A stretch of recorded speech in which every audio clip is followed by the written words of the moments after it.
മാധ്യമം പോഡ്കാസ്റ്റ്. മാധ്യമം editorial 2026 March 7 ശനി. 2025 മലയാള ഭാഷാ ബിൽ ഗവർണർ രാജേന്ദ്ര ആർലേക്കർ ഒപ്പിട്ടതോടെ യാഥാർത്ഥ്യമാകുന്നത് സംസ്ഥാനത്തിന്റെ ദീർഘകാല സ്വപ്നങ്ങളിലൊന്നായ സമഗ്രമായൊരു ഭാഷാ നിയമം തന്നെയാണെന്ന് പറയുകയാണ് ഇന്നത്തെ എഡിറ്റോറിയൽ. സാഭിമാനം നമ്മുടെ മലയാളം. ഒടുവിൽ കേരളത്തിന്റെ ഏക ഔദ്യോഗിക ഭാഷയായിരിക്കുന്നു മലയാളം. 2025 മലയാള ഭാഷാ ബിൽ ഗവർണർ രാജേന്ദ്ര ആർലേക്കർ ഒപ്പിട്ടതോടെ യാഥാർത്ഥ്യമാകുന്നത് സംസ്ഥാനത്തിന്റെ ദീർഘകാല സ്വപ്നങ്ങളിലൊന്നായ സമഗ്രമായൊരു ഭാഷാ നിയമം തന്നെയാണ്. മലയാള ഭാഷയുടെ വികാസ ചരിത്രത്തിലെ സുപ്രധാന നാഴികക്കല്ലാണ് ഇത് എന്നതും തർക്കമില്ലാത്ത കാര്യമാണ്. ഭാഷാടിസ്ഥാനത്തിൽ വിഭജിക്കപ്പെട്ട സംസ്ഥാനങ്ങളാണ് നമ്മുടെ രാജ്യത്തിന്റെ ഫെഡറലിസത്തിന്റെ അടിസ്ഥാന സത്ത. അപ്പോഴും പല സംസ്ഥാനങ്ങളിലും ഭാഷാ വ്യവഹാരങ്ങൾ മതങ്ങളുടെയും സംസ്കാരങ്ങളുടെയും കൂടി സൂചകങ്ങളായി മാറാറുണ്ട്. പക്ഷേ കേരളത്തിന്റെ കാര്യത്തിൽ അങ്ങനെയല്ല.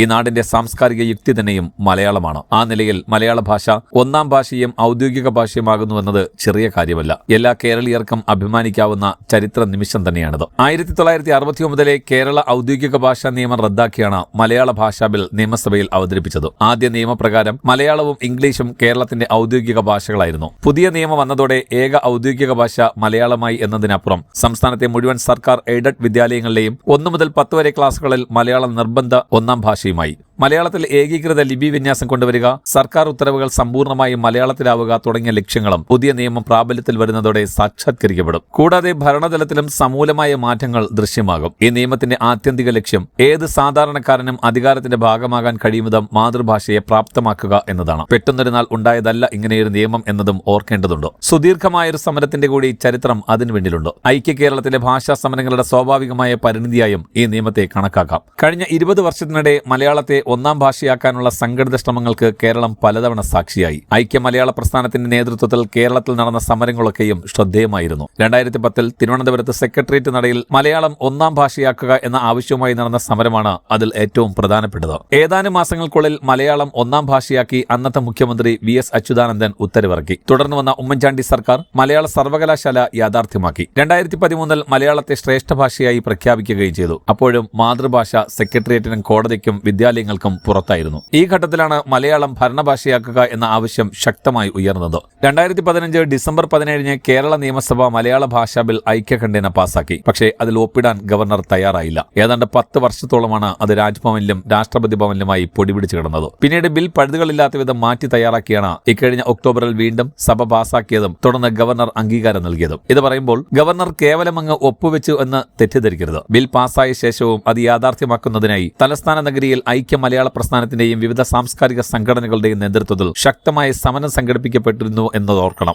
ചുരുക്കത്തിൽ 1.5 പതിറ്റാണ്ട് നീണ്ട ചെറുതും വലുതുമായ ഒട്ടേറെ ഭാഷാ സമരങ്ങളുടെ കൂടി ഫലശ്രുതിയാണ് പുതിയ മലയാള ഭാഷാ നിയമം. ഇതിനെ കേവലമായ മാതൃഭാഷാ സങ്കുചിതത്വമായി അവതരിപ്പിച്ച് വിമർശിക്കുന്നവരുണ്ട്. തികഞ്ഞ തെറ്റിദ്ധാരണയാണത്. ഇത് ഏതെങ്കിലും ഒരു ഭാഷ ജനങ്ങളുടെ മേൽ അടിച്ചേൽപ്പിക്കുന്ന നടപടിക്രമമല്ല തന്നെ, മറിച്ച് സാധാരണക്കാരുടെ ഭാഷയിൽ ഭരണനിർവഹണം നടത്താൻ അധികാരികളെ നിർബന്ധിതമാക്കുന്ന പ്രക്രിയയാണ്. ഇത് നമ്മുടെ ജനാധിപത്യത്തെ ശക്തിപ്പെടുത്തുകയാണ് ചെയ്യുക. സ്വാഭാവികമായും ഈ സന്ദർഭത്തിൽ ഭാഷാ ന്യൂനപക്ഷങ്ങളുടെ കാര്യം പരാമർശിക്കപ്പെടും. നമ്മുടെ നിയമത്തിൽ അവർക്ക് പ്രത്യേക പരിഗണന നൽകുന്നുണ്ട്. 2011 സെൻസസ് അനുസരിച്ച് കേരളത്തിൽ 97% പേരുടെയും മാതൃഭാഷ മലയാളമാണ്. ബാക്കി വരുന്ന 3% താഴെ വരുന്ന വിഭാഗക്കാരെ ബിൽ ചേർത്ത് നിർത്തുന്നുണ്ട്. ബില്ലിലെ 3-ാം അധ്യായത്തിൽ ഇക്കാര്യം വ്യക്തമാക്കുന്നുണ്ട്. മലയാളമല്ലാത്ത മറ്റു മാതൃഭാഷയായിട്ടുള്ള വിദ്യാർത്ഥികൾക്ക് ദേശീയ പാഠ്യപദ്ധതിക്ക് അനുസൃതമായി അവർക്കിഷ്ടമുള്ളതും സംസ്ഥാനത്തെ സ്കൂളുകളിൽ ലഭ്യമായിട്ടുള്ളതുമായ ഭാഷകളിൽ അധ്യയനം നടത്താം. കൂടാതെ വിദേശത്ത് നിന്നും ഇതര സംസ്ഥാനങ്ങളിൽ നിന്നും കേരളത്തിൽ വന്ന് പഠിക്കുന്ന വിദ്യാർത്ഥികളെ 9-10 ഹയർ സെക്കൻഡറി പരീക്ഷകളിൽ മലയാളം എഴുതുന്നത് ഒഴിവാക്കിയിട്ടുമുണ്ട്. അഥവാ ഒരു നിലയിലും ഭൂരിപക്ഷ മാതൃഭാഷ ഇവിടെ അടിച്ചേൽപ്പിക്കുന്നില്ല എന്നല്ല, പല കാര്യങ്ങളിലും ഉദാര സമീപനവും സ്വീകരിച്ചിട്ടുണ്ട്. സർക്കാരിന്റെയും തദ്ദേശ സ്ഥാപനങ്ങളുടെയും അംഗീകാരത്തോടെ പ്രവർത്തിക്കുന്ന വാണിജ്യ വ്യാപാര വ്യവസായ സ്ഥാപനങ്ങൾ, ട്രസ്റ്റുകൾ, ആശുപത്രികൾ, ലബോറട്ടറികൾ, വിനോദ കേന്ദ്രങ്ങൾ, ഹോട്ടലുകൾ തുടങ്ങിയവയുടെ ബോർഡുകൾ ആദ്യ പകുതി മലയാളത്തിലും 2-ാം പകുതി ഇംഗ്ലീഷിലുമായിരിക്കണമെന്നാണ് നിയമം അനുശാസിക്കുന്നത്. അല്ലാതെ മലയാളത്തിൽ മാത്രമായിരിക്കണം എന്നല്ല. ഇത്തരത്തിൽ ഏറെ പുരോഗമനപരമായ ഈ ചുവടുവെപ്പ് മലയാള ഭാഷയുടെയും അതിലധിഷ്ഠിതമായ വിജ്ഞാനീയങ്ങളുടെയും വളർച്ചയ്ക്ക് ഏറെ ഗുണകരമാകും ഈ നിയമം എന്നതിൽ സംശയമില്ല. അപ്പോഴും ഈ നിയമം സമഗ്രമാണെന്ന് പറയാനാവില്ല. ഇപ്പോഴും നമ്മുടെ കോടതികൾ മാതൃഭാഷയുടെ പുറത്താണെന്ന് ഓർക്കണം. ഔദ്യോഗിക ഭാഷ മലയാളമാകുമ്പോൾ നമ്മുടെ കോടതി ഭാഷയും പൂർണ്ണമായി മലയാളത്തിലാകേണ്ടതുണ്ട്. എന്നാൽ ജില്ലാ കോടതി വരെ വ്യവഹാര ഭാഷ ഹൈക്കോടതി അനുമതിയോടെ ഘട്ടം ഘട്ടമായി മലയാളത്തിലാക്കുമെന്നേ ബില്ലിൽ പറയുന്നുള്ളൂ. ഇത് അപര്യാപ്തമാണ്. ഹൈക്കോടതിയിലടക്കം നമ്മുടെ വ്യവഹാര ഭാഷ അത്രയും മാതൃഭാഷയിലാകേണ്ടതുണ്ട്. മാധ്യമം പോഡ്കാസ്റ്റ്.